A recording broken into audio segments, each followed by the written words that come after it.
اللهم صل علی سیدنا محمد وعلی آل سیدنا محمد وبارک وسلم۔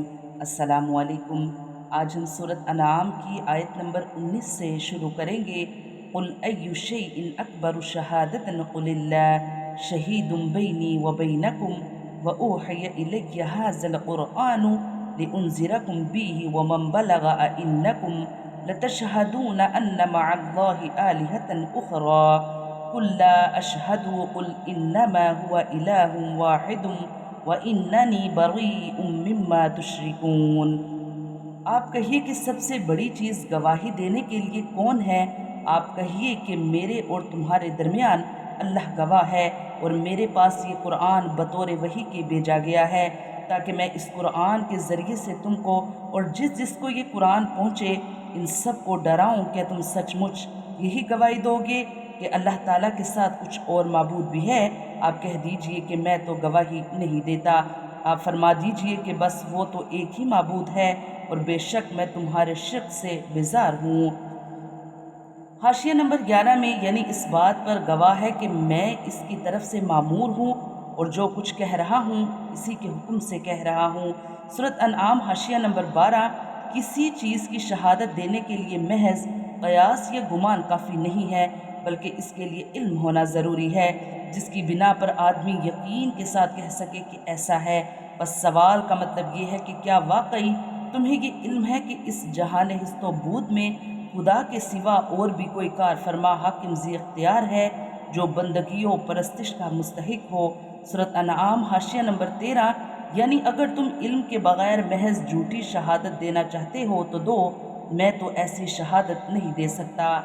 الذین آتیناہم الکتاب یعرفونہ کما یعرفون ابناءہم الذین خسروا انفسہم فہم لا یؤمنون۔ جن لوگوں کو ہم نے کتاب دی ہے وہ لوگ رسول کو پہچانتے ہیں جس طرح اپنے بیٹوں کو پہچانتے ہیں۔ جن لوگوں نے اپنے آپ کو گھاٹے میں ڈالا ہے سو وہ ایمان نہیں لائیں گے۔ یعنی یہود و نصارہ کو رسول اللہ صلی اللہ علیہ وآلہ وسلم کے سچے رسول ہونے میں کوئی شک نہیں، کیونکہ ان کی اپنی کتابوں میں رسول اللہ صلی اللہ علیہ وآلہ وسلم کا ذکر خیر موجود ہے۔ سورۃ بقرہ کی آیت نمبر 146، سورۃ اعراف کی آیت نمبر 157، سورۃ صف کی آیت نمبر 6 میں فرمایا جا رہا ہے، کفار مکہ نے اہل کتاب یہود و نصارہ سے رسول اللہ صلی اللہ علیہ وآلہ وسلم کے متعلق پوچھا تو انہوں نے آپ کی نبوت سے انکار کیا اور کہا کہ توریت و انجیل میں آپ کا کوئی ذکر نہیں۔ اس پر کفار نے آپ صلی اللہ علیہ وآلہ وسلم سے پوچھا کہ اہل کتاب تو آپ کی نبوت کا انکار کر رہے ہیں، پھر آپ کی نبوت کی شہادت کون دیتا ہے؟ اس کا جواب اس سے پہلی آیت میں دیا گیا ہے۔ اس آیت میں بتایا گیا ہے کہ اہل کتاب جھوٹ بولتے ہیں کہ آپ صلی اللہ علیہ وآلہ وسلم کا ذکر توریت و انجیل میں نہیں۔ حقیقت یہ ہے کہ یہ لوگ آپ صلی اللہ علیہ وآلہ وسلم کی نبوت کے سچا ہونے کو پورے یقین سے مانتے ہیں، مگر ضد اور ہٹ درمی کی بنا پر انکار کر کے اپنے آپ کو خسارے میں ڈال رہے ہیں۔ ایسے لوگوں سے ایمان کی امید نہیں۔ ہاں جن لوگوں کے دلوں میں اخلاص ہے وہ ضرور ایمان لے آئیں گے۔ وَمَنْ أَظْلَمُ مِمَّنِ افْتَرَىٰ عَلَى اللَّهِ كَذِبًا أَوْ كَذَّبَ بِآيَاتِهِ إِنَّهُ لَا يُفْلِحُ الظَّالِمُونَ۔ اور اس سے زیادہ بے انصاف کون ہوگا جو اللہ تعالیٰ پر جھوٹ بہتان باندھے یا اللہ کی آیات کو جھوٹا بتلائے؟ ایسے بے انصافوں کو کامیابی نہ ہوگی۔ یہاں کفار کی دوہری غلطی کا اظہار کیا جا رہا ہے۔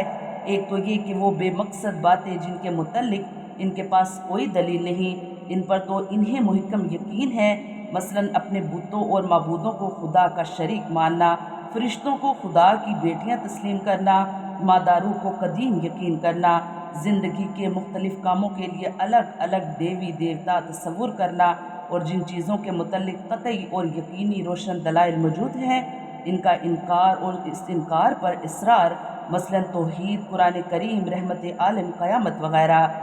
وَيَوْمَ نَحْشُرُهُمْ جَمِيعًا ثُمَّ نَقُولُ لِلَّذِينَ أَشْرَكُوا أَيْنَ شُرَكَاؤُكُمُ الَّذِينَ كُنْتُمْ تَزْعُمُونَ۔ اور وہ وقت بھی یاد کرنے کے قابل ہے جس روز ہم ان تمام خلائق کو جمع کریں گے، پھر ہم مشرکین سے کہیں گے کہ تمہارے وہ شرکاء جن کے معبود ہونے کا تم دعویٰ کرتے تھے وہ کہاں گئے؟ قیامت کے دن ان کی ذلت اور رسوائی کی کوئی حد نہ رہے گی۔ ان سب منکروں، مشرکوں اور سرکشوں کو ہم اپنے دربار میں لا کھڑا کریں گے اور ان سے پوچھیں گے کہ کہاں ہیں وہ تمہارے معبود جن کو تم خدا کا شریک بنایا کرتے تھے؟ آج ان کو بلاؤ تاکہ وہ ہمارے عذاب سے نجات دلائیں۔ ثم لم تكن فتنتهم إلا أن قالوا والله ربنا ما كنا مشركين۔ پھر ان کے شرک کا انجام اس کے سوا اور کچھ بھی نہ ہوگا کہ وہ یوں کہیں گے کہ قسم اللہ کی، اپنے پروردگار کی، ہم مشرک نہ تھے۔ فتنہ کا لغوی معنی پرکھنا اور آزمائش کرنا ہے۔ قتادہ نے کہا کہ یہاں فتنہ سے مراد عذر اور بہانہ ہے۔ مقصد یہ ہے کہ جب میدان حشر میں اس مالک حقیقی کے دربار میں انہیں پیش کیا جائے گا اور وہ غضب خدا بندی کا مشاہدہ کریں گے اور ان کے بتوں، معبودوں اور دیوی دیوتاؤں کا کہیں نام تک نہ ہوگا، اور جب ان سے سابقہ سوال پوچھا جائے گا تو وہ مارے حیرت کے کوئی جواب نہ بن آئے گا۔ اس وقت وہ انکار اور جھوٹ کا سہارا لیں گے اور صاف صاف کہہ دیں گے کہ اے ہمارے معبود برحق، اے ہمارے پالنے والے، ہمیں تیری کبریائی کی قسم، ہم نے تو کبھی شرک کیا ہی نہیں، ہم تو تیرے بغیر کسی اور خدا کو جانتے ہی نہیں۔ انظر کیف کذبوا علی انفسہم وضل عنہم ما کانوا یفترون۔ ذرا دیکھو تو انہیں کس طرح جھوٹ بولا اپنی جانوں پر، اور جن چیزوں کو وہ جھوٹ موٹ تراشا کرتے تھے وہ سب غائب ہو گئے۔ اے میرے رسول صلی اللہ علیہ وآلہ وسلم، ملاحظہ ہوں ان کی بے بسی کا عالم۔ ساری عمر جن کو پوچھتے رہے، جن کی جے بولتے رہے، جن کی وجہ سے آپ کو ستایا، اذیتیں پہنچائی، آج ان سے دستبردار ہو رہے ہیں، ان کی خدائی کا انکار کر رہے ہیں۔ قیامت میں پیش آنے والے واقعات اور ان کی حسرت ناک انجام کے ذکر سے مطلوب یہ ہے کہ کفار آج ہی ان کمینی حرکات سے باز آ جائیں، آج ہی شرک سے تائب ہو کر اللہ تعالیٰ کی توحید کا دل و جان سے اعتراف کر لیں، ورنہ قیامت کے دن پشیمان ہوئے تو اس کا کیا ہی فائدہ ہوگا۔ اللہ تعالیٰ ہمیں قرآن پاک پڑھنے کی، اس کو سمجھنے کی اور اس پر عمل کرنے کی توفیق عطا فرمائے۔ آمین یا رب العالمین۔